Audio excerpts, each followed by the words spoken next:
Nós vamos ler a palavra de Deus no segundo livro dos Reis, no capítulo 17, e vamos pedir luz. Apesar do calor, eu gostaria de ter luz. Não tem luz. Não tem luz. Então, haverá outro tipo de luz.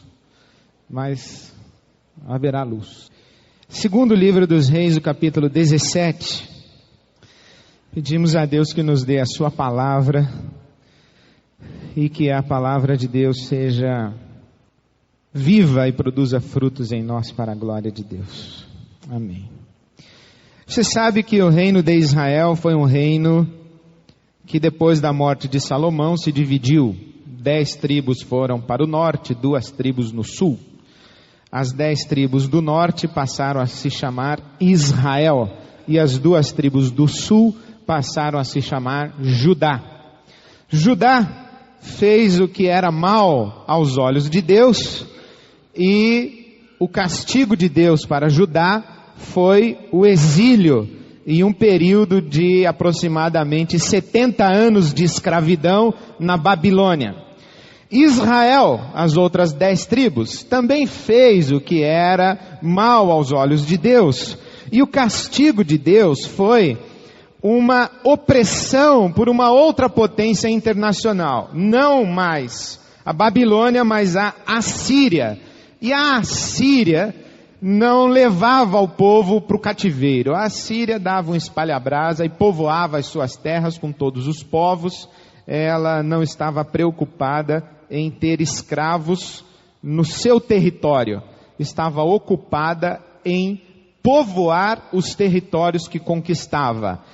E a parte da Palestina, então ocupada por Israel, o reino do norte, foi invadida pela Assíria. E o rei da Assíria precisava povoar aquela região e não apenas deixar ali os judeus ou os hebreus. Então ele leva os hebreus embora, manda-os para outros lugares para que povoem outros territórios. Ele desaloja o povo de sua terra e traz para a terra dos hebreus os outros povos dos outros territórios conquistados. E nós estamos no capítulo 17 do segundo livro dos Reis, quando a coisa está pegando fogo lá no reino do norte. Isto é, a Assíria invadiu o reino do norte, mandou todos os hebreus embora, cada um que vá procurar lugar para viver, porque agora esse aqui é território nosso. E o rei da Assíria então estabelece um decreto de que novas pessoas, outros povos, povoarão aquele território outrora hebreu, agora ocupado pela Assíria.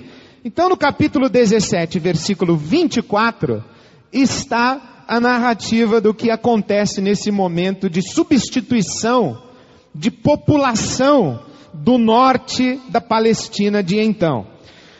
O rei da Assíria trouxe gente da Babilônia, de Cuta, de Ava, de Amate e de Sefarvaim, e os estabeleceu nas cidades de Samaria para substituir os israelitas. Samaria era a capital de Israel, reino do norte, e que também era conhecido o reino do norte pelo seu nome ou o nome de sua capital, Samaria. Então o rei da Assíria trouxe para as cidades de Samaria estes povos todos para que povoassem e substituíssem os israelitas.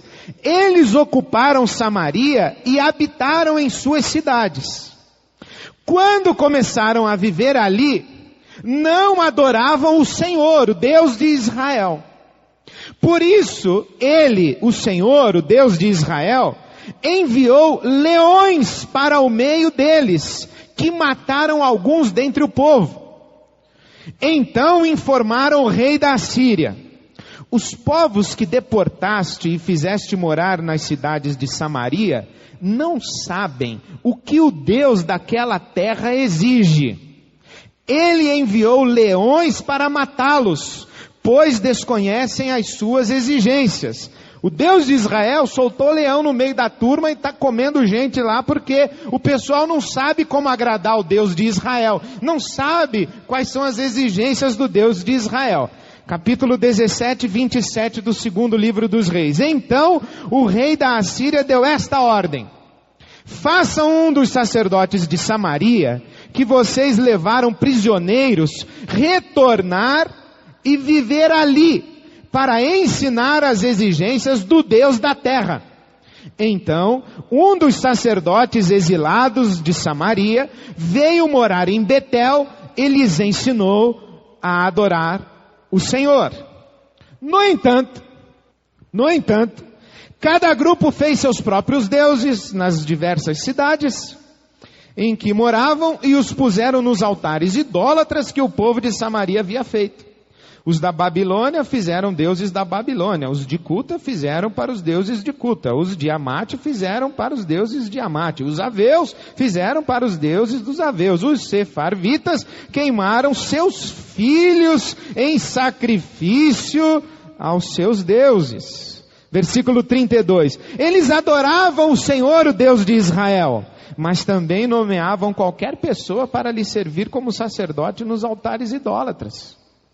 Adoravam o Senhor, o Deus de Israel, mas também prestavam culto aos seus próprios deuses, conforme os costumes das nações de onde haviam sido trazidos. Versículo 34, até hoje eles continuam em suas antigas práticas. O sacerdote hebreu ensinou como adorar o Deus de Israel, mas eles começaram a adorar o Deus de Israel, mas continuaram adorando seus antigos deuses. E continuaram vivendo do mesmo jeito que sempre viviam. Não adoraram o Senhor, nem se comprometeram com os decretos, com as ordenanças, com as leis e com os mandamentos que o Senhor, o Deus de Israel, deu aos descendentes de Jacó, a quem deu o nome de Israel. Quando o Senhor fez uma aliança com os israelitas, Ele lhes ordenou: não adorem outros deuses, não se inclinem diante deles, não lhes prestem culto, nem lhes ofereçam sacrifício. Mas o Senhor que os tirou do Egito com grande poder e com braço forte é quem vocês adorarão. Diante dele vocês se inclinarão e lhe oferecerão sacrifícios. Vocês sempre tomarão o cuidado de obedecer aos decretos, às ordenanças, às leis e aos mandamentos que lhes prescreveu. Não adorem outros deuses. Não esqueçam a aliança que fiz com vocês e não adorem outros deuses. Antes adorem o Senhor, o seu Deus, e Ele os livrará das mãos de todos os seus inimigos. Contudo, eles não lhe deram atenção, mas continuaram em suas antigas práticas. Mesmo quando esses povos adoravam o Senhor, também prestavam culto aos seus ídolos. Até hoje, seus filhos e seus netos continuam a fazer o que seus antepassados faziam. E esse é um texto maravilhoso da palavra de Deus que dá base para um sermão maravilhoso que eu vou pregar para você hoje à noite. Esse aqui é especialíssimo. Se você veio aqui e estava meio desanimado, anime-se, porque haverá luz. Porque esse texto aqui é extraordinário. Especialmente porque ao final do ano passado, e já compartilhei isso com quem esteve de manhã, pedi a Deus o que deveria fazer da minha vida em 2006, o que deveria dizer à igreja de Água Branca para 2006, e o que ouvi da parte de Deus foi: ore, ore. Ore o que, Senhor? Ore. Ore para buscar santidade? Não, ore. Ore para conhecer mais a Deus? Não, apenas ore. Ore para que a juventude da igreja seja abençoada? Não, apenas ore. Ore para resolvermos o nosso problema de sede própria? Não estou falando de santidade, nem de sede própria, nem de obra missionária. Eu estou dizendo sobre oração. Ore, apenas ore. Falei, tá bom, então vou orar. Mas orar pelo quê, Senhor? Apenas ore. O que o Senhor quer dizer com apenas ore? O Senhor acha que eu não oro? Imagina se eu vou falar isso para Deus. Eu oro, pessoal, eu oro. Oro um pouquinho diferente da maioria das pessoas com quem eu oro quando oro junto. Mas eu oro. Oro o dia inteiro. Mas quando eu ouvi Deus dizendo, ore, e que eu parei para pensar e refletir e meditar no que é que Deus estava me dizendo de fato, eu entendi algo muito simples. Separe mais tempo da sua vida para me dar atenção exclusiva. Como assim? Quando você chegar no seu escritório, antes de você ligar o seu computador, sente-se e ore. Mas eu faço isso, Senhor, é que eu ligo o computador antes, para já ir dando tempo de ligar enquanto eu oro. Pois é, o seu problema é que você sempre ora enquanto alguma outra coisa está acontecendo. Eu só quero que você ore. Separe tempo para me dar atenção exclusiva. Você tem muita pressa para fazer as coisas. Eu quero ensinar você a parar, se recusar a fazer alguma coisa por 5 minutos. Não orar enquanto o elevador está chegando. Orar antes de chamar o elevador. Não orar enquanto você está a caminho do trabalho.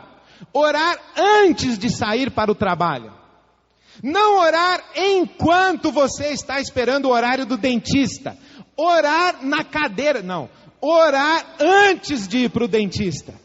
Porque você sempre está orando enquanto alguma coisa mais importante está para acontecer.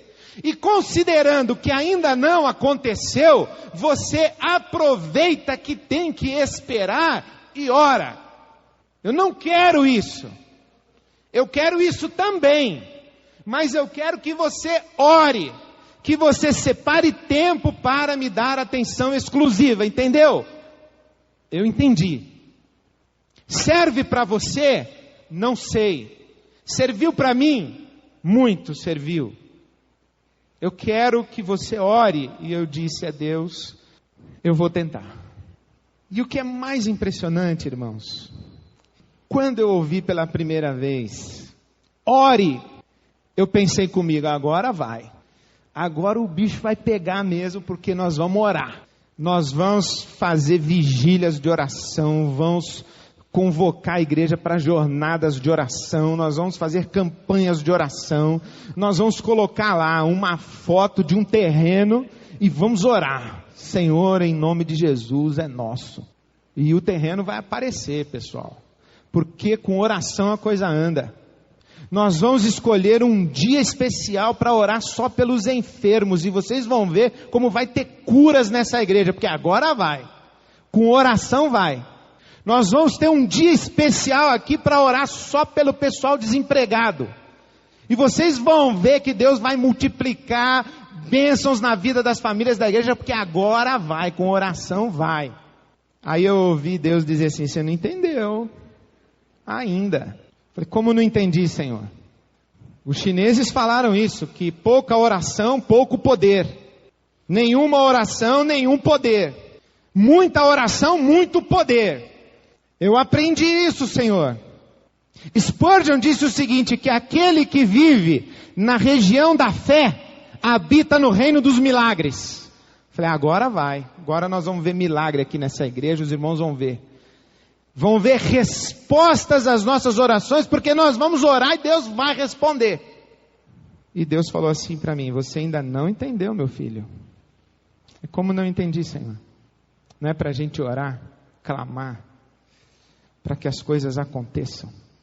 Que quando a gente não ora, as coisas não acontecem. Que enquanto a gente não busca Deus, Deus não faz nada. Não é assim. A oração não é esse instrumento para colocar Deus em movimento. A oração não é um ato do povo que vai em fila, protocolando pedidos no balcão do céu, e tem um anjo recebedor de pedidos. Nós vamos chegando, trazendo pedidos. Senhor, precisamos de uma sede. Senhor, precisamos de uma sede. E o anjo vai protocolando, batendo carimbo em cada oração que chega. E tem carimbo de graduação de fé. Pouca fé, mais ou menos. Passou cheque sem fundo e vem orar, isso aqui é inválido, joga na... Nós pensamos assim, não é verdade? Aí de vez em quando Deus manda conferir. Quanto tem aí de pedido para sede própria aí? Já tem 17.519 pedidos aqui catalogados, e todos eles, uns com mais ou menos fé, outros mais, mas aqui tudo bem. Os dos pecadores a gente já jogou tudo fora. Quanto tem? 19 mil, 17 mil tá pouco. Deixa eles orarem mais aí, um ano inteiro de 2006. Estamos ainda em maio. Deixa orar até dezembro. Você acha que é assim? Toca até celular no culto deles. Eles não conseguem me dar atenção exclusiva nunca. Toca o celular, não vou responder agora. Vai esperar até dezembro. Até aprender a dar atenção exclusiva. Se é no teatro dá, se é no cinema dá. Aqui não dá. Por que não dá? Porque tem alguma coisa mais importante provavelmente acontecendo lá fora do que estar aqui. É o enquanto. Enquanto não acontece, eu estou aqui. Atenção exclusiva. Atenção exclusiva. Exclusiva. Para quê? Para fazer com que Deus se movimente? Para fazer com que Deus se mexa? Para fazer com que Deus saia da sua letargia, da sua passividade, da sua omissão? Deus que está sentado lá no seu trono, sossegado, não está olhando para a nossa casa, a nossa família, a nossa igreja. Nós temos que orar e cutucar Deus. Os leões estão nos comendo, Senhor, vem aqui nos socorrer. Aí Deus se levanta e diz assim: falta sacrifício, falta obediência à minha palavra. Vocês me adoram, mas adoram também outros deuses. Enquanto vocês estiverem adorando outros deuses, eu não respondo. Vocês não se submetem às minhas ordenanças, às minhas leis. Isso aqui dá um sermão maravilhoso, pessoal. Sabe por que tem leão comendo o seu dinheiro? Número 1, porque você não sabe como adorar ao Deus de Israel. Sabe por que tem leão comendo a sua saúde? Porque você não sabe como adorar o Deus de Israel. Sabe por que tem leão comendo a sua saúde? Porque você não sabe oferecer o sacrifício certo para o Deus certo no lugar certo. Aqui é a Palestina, terra do Deus de Israel. Se você entrar aqui na Palestina, terra do Deus de Israel, você tem que dar o sacrifício que o Deus de Israel quer. Do jeito que Ele quer. E só para Ele, para mais nenhum outro Deus. Aí eu digo, olha, você não sabe adorar o Deus de Israel. Segundo, você além do Deus de Israel, você tem outros deuses. Terceiro, você não entrega o sacrifício certo. 4, você fica ouvindo outros sacerdotes e outros profetas, fica ligando a televisão, o rádio durante a semana, ouvindo tudo que é bobagem que se fala, tem que ouvir só a minha voz, porque eu sou o pastor dessa igreja. E sexto aqui, já perdi até a conta. Aí você diz assim, opa, agora vai. E o cara voltou de férias, está embalado. E louco. Porque, irmãos, nós não podemos pegar esse texto da palavra de Deus e dizer o seguinte: Ele nos ensina a orar. Porque Ele não nos ensina a orar. Não é com esse texto que aprendemos a orar. Não é com essa palavra que aprendemos a orar. Não é com esta compreensão de Deus que aprendemos a orar. Preste atenção em algumas coisas que eu vou lhe dizer. A palavra de Deus é um livro onde Deus se revela, mas ela não foi escrita num dia só. E nem por uma pessoa só. A palavra de Deus foi escrita num intervalo de 2000 anos. Aproximadamente 2000 anos. O primeiro cara que escreveu alguma coisa e o último estão distantes um do outro na história, aproximadamente 2000 anos. Desde lá Moisés, por exemplo, até o João que escreveu o Apocalipse, no ano 90 da era cristã, tem aproximadamente aqui 2000 anos, entre o primeiro e esse aqui.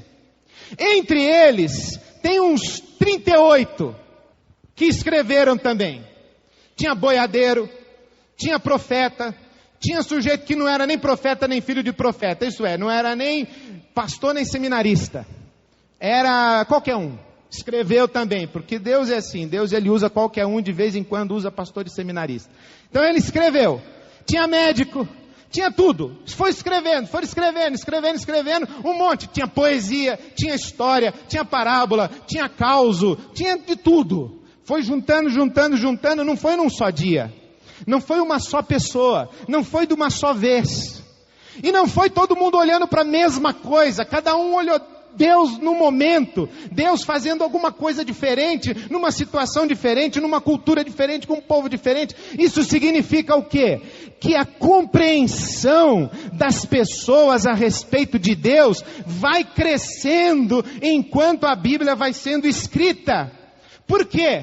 Porque Deus, ele vai se mostrando e se revelando para as pessoas na proporção em que elas conseguem entendê-lo, em que elas conseguem percebê-lo. Elas têm parâmetros, elas têm noções de outros deuses, de outras religiões. E Deus o que é que faz? O Deus de Israel, ele chega nesse lugar com muitos deuses, muitas religiões, muitas maneiras de adorar, muitos deuses diferentes, e ele se insere dizendo: eu sou o único e verdadeiro.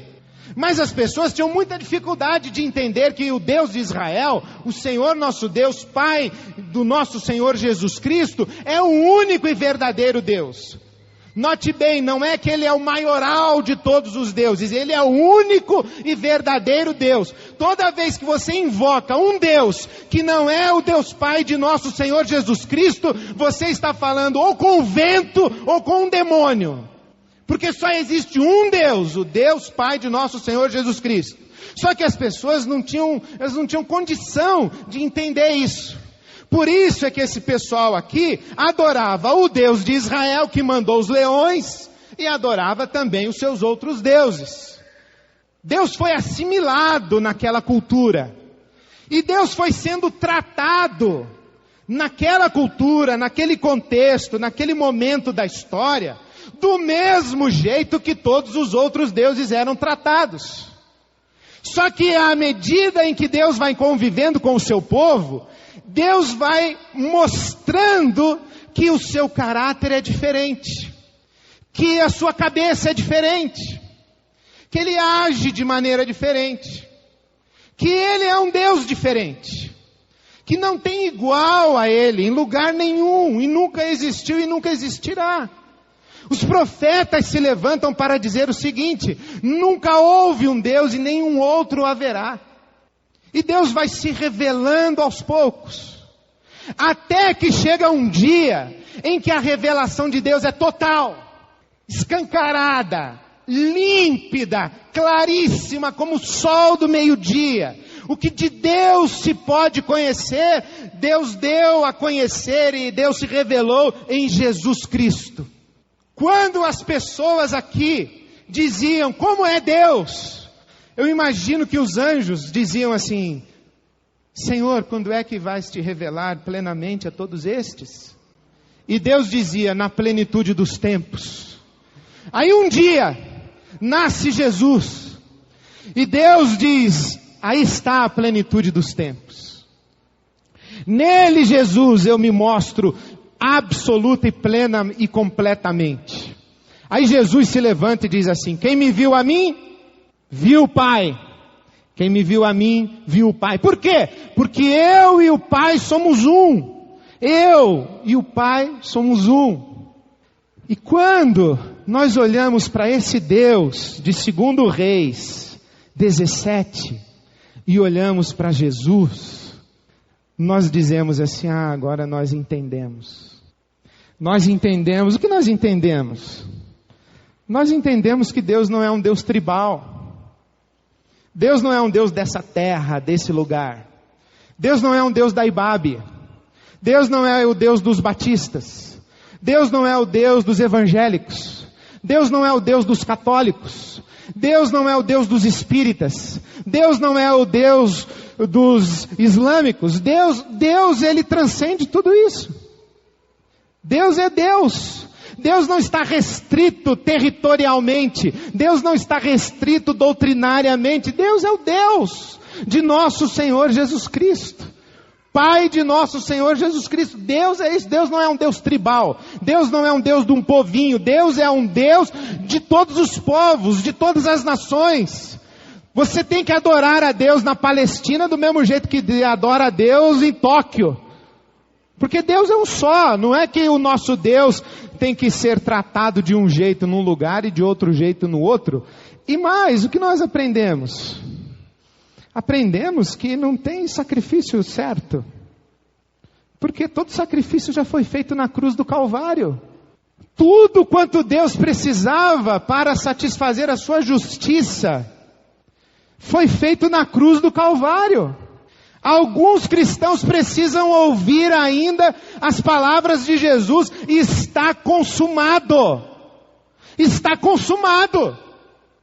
Jamais eu posso chegar aqui e dizer aos irmãos, se os irmãos não orarem, Deus não vai curar o seu pai. Falta oração. Jesus se levantaria e diria, não falta nada, está consumado. Não está faltando nada, está consumado. Não exija dessa gente nada, não peça um centavo, não peça uma vigília, não peça uma jornada de oração, não faça uma corrente, porque está consumado. Na cruz Deus recebeu tudo de que precisava para nos abençoar. Está consumado, está feito. Lá há 2000 anos, no nosso caso agora, 4000 anos. Provavelmente nesse período aqui, ano 800 antes de Cristo, vamos fazer essa continha básica. 2800 anos antes de Cristo, a mentalidade era, como é que se adora esse Deus aí? Quem pode nos ensinar a adorar esse Deus aí? Que sacrifícios ele precisa? Como é que a gente faz? Qual que é o truque para resolver fazer esse camarada se levantar do trono dele e cuidar desses leões? E tem muita gente depois de Jesus Cristo que ainda está correndo atrás do truque, mas não tem truque. Está feito, está consumado. A palavra de Deus diz, o apóstolo Paulo, aquele que nem mesmo a seu próprio filho poupou, antes o entregou por nós, como não nos dará com ele todas as coisas? Vire as páginas da sua Bíblia, meu querido, para Efésios, capítulo 1. Efésios, capítulo 1, versículo 3. Bendito seja o Deus e Pai de nosso Senhor Jesus Cristo, aleluia, que nos abençoou com todas as bênçãos espirituais nas regiões celestiais em Cristo Jesus. Já nos abençoou. Por quê? Porque Deus deu seu Filho e com Ele todas as coisas. Com o Filho veio o sim de Deus a todas as suas promessas. Alguém diria, já nos abençoou nos lugares espirituais, mas nós temos que ir lá buscar. Mentira. A vida cristã não depende do que você vai buscar, porque a vida cristã se explica pelo que Deus dá. Não pelo que você busca, não pelo que você conquista. Não tem truque. Está feito. Muito bom, pastor. Então, significa que eu não posso ou não devo mais orar, eu não preciso orar? Para que então dar atenção exclusiva para Deus? Significa que eu não preciso mais orar? Não. Significa que você precisa, que você deve e que tem o jeito certo de orar, sim. Mas qual é o jeito certo de orar? É aprendendo a orar? Não, com Reis 17. Mas aprendendo a orar com Jesus. É a revelação final. É Jesus que nos ensina a orar. Não os profetas. Não é a lei de Moisés que nos ensina a orar. É Jesus. No Monte da Transfiguração tem Moisés, Elias e Jesus. A lei em Moisés, os profetas em Elias e a graça em Jesus. E a voz que se ouve do céu é, este aqui é o meu filho amado. Não é Moisés, não é Elias, é este aqui, Jesus de Nazaré. Esse é o meu filho amado, a ele ouvi. Ouçam Jesus. O que vocês ouviram de Moisés, reinterpretem com o que ouvirem de Jesus. O que vocês ouviram pelos profetas, reinterpretem pelo que vocês ouvirem de Jesus. Ouçam ele, que ele é o meu filho. Então temos que ouvir Jesus. E a oração em Jesus nunca foi um recurso para colocar Deus em movimento. Tudo o que eu estou falando aqui hoje à noite para vocês é para colocar no seu coração uma só coisa. A oração não é um recurso, uma ferramenta para colocarmos Deus em movimento. Por quê? João, Evangelho de João, capítulo 5. Jesus, ele causou muita confusão por onde ele passou. Aliás, entre dar paz e dar confusão, ele deu mais confusão do que paz. Tanto que disse, eu vim trazer espada. E ele curou um sujeito no sábado. E os judeus de sua época disseram, quem é você para curar um sujeito no sábado? Eu sou Deus, amigão. A resposta foi pior. Você está nos provocando, curando alguém no sábado. Quem você pensa que é? Fala, quem eu penso que é? Não, quem eu sou Deus. Eu curo sábado sim, porque eu sou Deus. Eu sou filho de Deus, e o que Ele faz eu faço. O que Ele manda eu fazer eu faço. O que Ele diz no meu coração para eu fazer, eu vou lá e executo. Eu não estou nem aí se é sábado, se é templo, se é cesareia, se é segunda-feira. Eu vou lá e faço. E faço porque o Pai mandou eu fazer. E faço porque o Pai disse que eu tinha que fazer. E faço porque eu vim aqui fazer a vontade do meu Pai. Nem a sua, nem a minha, mas a do meu Pai. Então eu faço. E no sábado também faço. E curo cego também. Porque os hebreus tinham essa ideia de um cego de nascença, por exemplo, ou uma doença congênita, era uma maldição divina. E Jesus, no capítulo 9 do Evangelho de João, vai curar um cego de nascença. E os hebreus ficam bravos com ele. Quem é você para reverter uma maldição do Deus Altíssimo? Se o cara nasceu cego, é porque Deus queria que ele nascesse cego. E Jesus diz assim, eu sou Deus, e Deus não queria nada que ele nascesse cego, porque Deus não quer que ninguém nasça cego. E eu vou reverter isso aqui, ele vai ficar bom, e ficou, e está acabado, porque eu sou Deus. E é sábado, e também está acabado, eu faço no sábado, porque eu sou Deus, e porque o Pai falou, eu fiz. João capítulo 5, verso 16. Jesus acaba de curar um homem no sábado. Os judeus passaram a perseguir Jesus porque ele estava fazendo essas coisas no sábado. Disse-lhe Jesus, meu Pai continua trabalhando até hoje e eu também estou trabalhando. Por essa razão os judeus mais ainda queriam matá-lo, pois não somente estava violando o sábado, mas também estava dizendo que Deus era seu próprio Pai, igualando-se a Deus.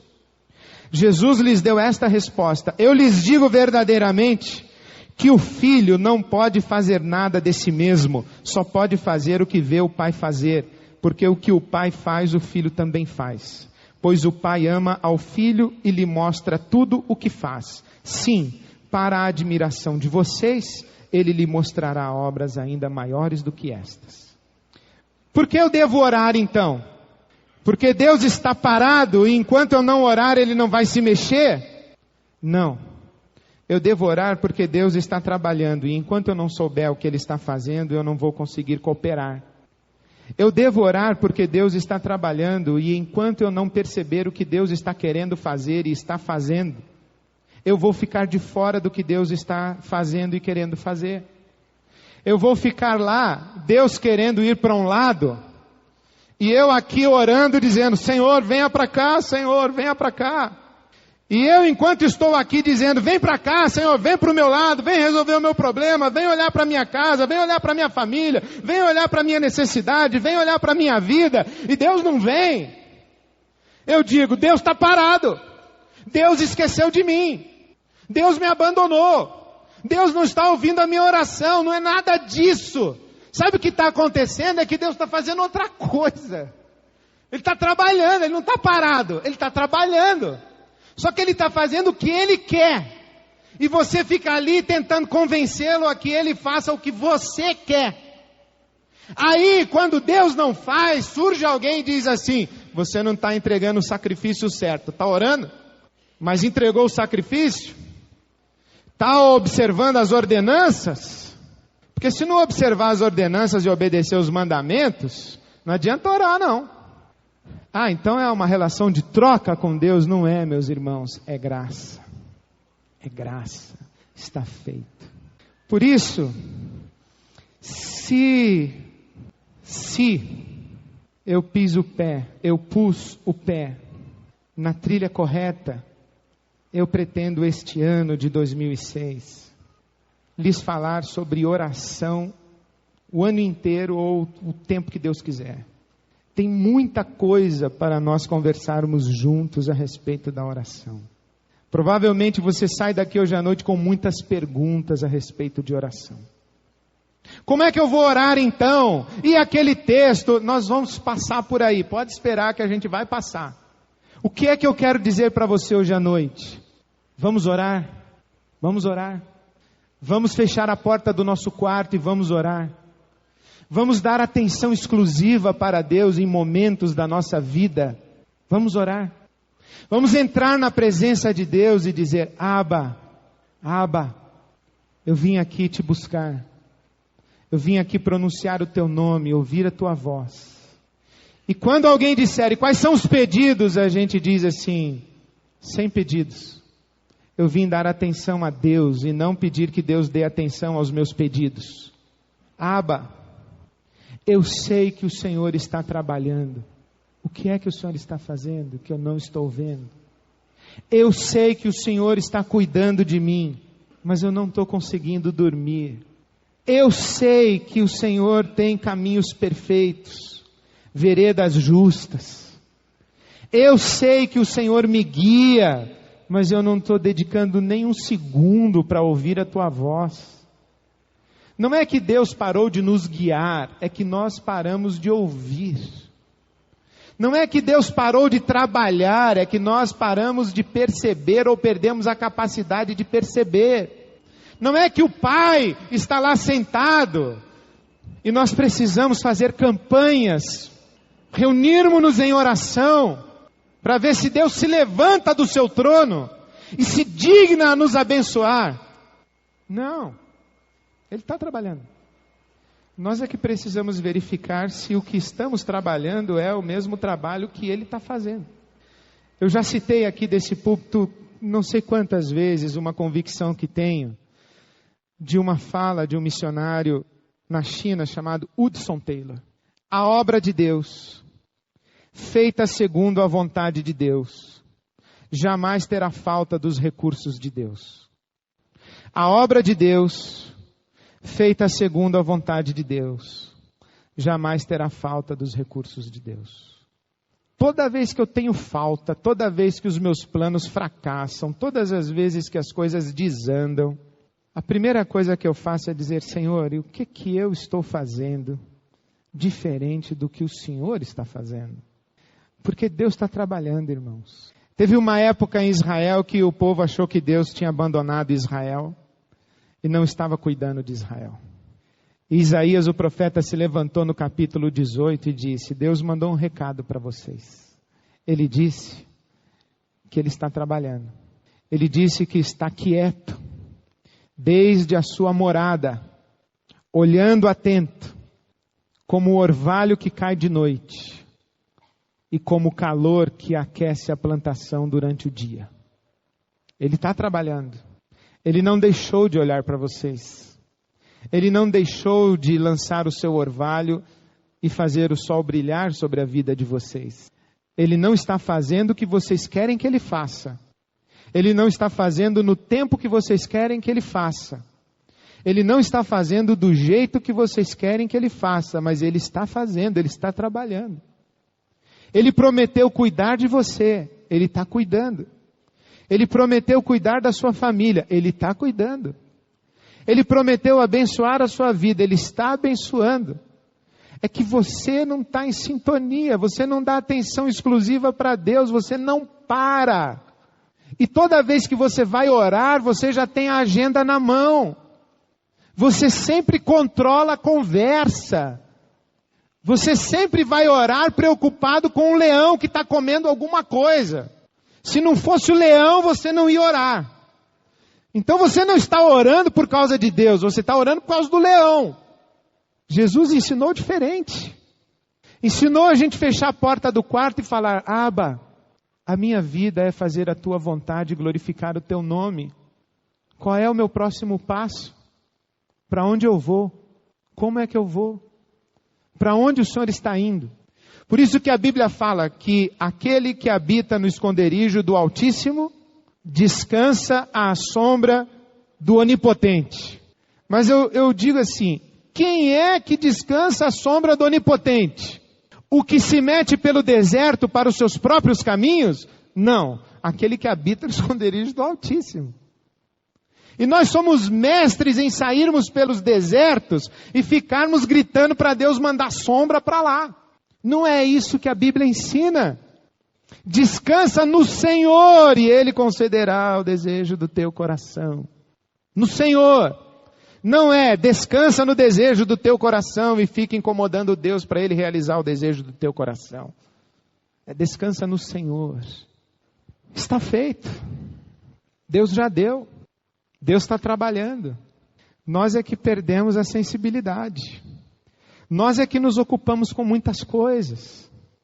Nós é que temos muita coisa na cabeça. Nós é que temos muitas vontades, muitos desejos, muitas necessidades. Nós é que temos as nossas prioridades. Nós é que temos a nossa agenda. E o convite de Deus para a minha vida, e o convite que eu faço a você, meu irmão, minha irmã, é que você se junte a mim nessa caminhada de dar atenção exclusiva para Deus. Para quem sabe, ao final desse tempo que não sabemos quanto dura, nós digamos como Jó: agora entendi, Senhor. Agora entendi que tudo podes. E nenhum dos teus planos, nenhum dos teus propósitos pode ser frustrado. Agora eu sei, Senhor, que tudo podes. E que quando tu decides algo, tu fazes. E eu te conhecia só de ouvir falar, mas agora os meus olhos te veem. E sabe o que eu diria? É porque que nós agora podemos ver com os olhos? É porque nós paramos para olhar. É porque nós paramos para olhar. Nós paramos para dar atenção exclusiva para Deus. O chamado de Deus, o convite de Deus ao meu coração foi: ore. Separe tempo da sua vida para me dar atenção exclusiva. E não traga agendas. Não traga agendas. Porque eu sou Deus que faz infinitamente mais do que você pensa, do que você pede, do que você deseja. Apenas ore. Dedique atenção exclusiva para mim. Mais nada. Porque eu já tenho dado tanta coisa para você. E eu estou passando na sua vida todo o tempo. Mas você não me vê. Eu estou falando. Você não me ouve. Eu estou agindo. Mas você não recebe. Por quê? É porque você está muito ocupado com as suas questões e querendo me colocar em movimento com a sua oração. Eu estou fazendo o que prometi fazer. Pare. Preste atenção em mim. Porque você é meu filho. E o que eu faço eu vou contar para você. E o que eu faço eu vou mostrar para você. E eu vou ter muito prazer em ter você comigo, fazendo comigo. E eu vou lhe dizer que quando isso acontecer, não há nada mais extraordinário na vida de um ser humano. Portanto, eu faço um apelo hoje à noite. Não para que você venha aqui à frente agora, mas um convite para que você responda durante todo este ano. Um convite à oração. Vamos orar. Vamos descansar que tudo já está feito. Que Deus está trabalhando. E vamos dar a Ele atenção exclusiva. Para que nós tenhamos esse privilégio de participar do que Ele está fazendo. Porque Deus sempre faz coisas boas. O nosso Deus é o Deus que tem prazer em dar aos seus filhos o seu Espírito Santo. Jesus disse que se nós que somos maus damos coisas boas aos nossos filhos, quanto mais o nosso Pai Celestial não nos dá o seu Espírito quando nós o pedimos. O nosso Deus é assim. Ele está trabalhando. Eu quero abrir uma outra janela na sua vida hoje à noite. Você que está olhando para uma situação e orando por essa situação, e você já tem a solução para a sua situação. Você já sabe o que Deus tem que fazer. Você só está esperando Ele fazer. Eu queria abrir uma outra janela na sua vida. Quem sabe você entrar no seu quarto e falar: Senhor, você lembra desse assunto aqui? Deus vai falar: pois é, eu vim aqui só dizer para o Senhor que está aí. E eu sei que o Senhor está fazendo alguma coisa aqui que eu não estou vendo. E eu quero colaborar contigo e não que o Senhor colabore comigo. Eu vim aqui só dizer: Abba, eu estou aqui. E deixe Deus ministrar no seu coração e te conduzir. Ou, como diz a canção que cantamos, né? O mar se abre, ou a gente passa por cima das águas. Não tem outra alternativa para quem anda com Deus. Que o Senhor o abençoe assim. Amém.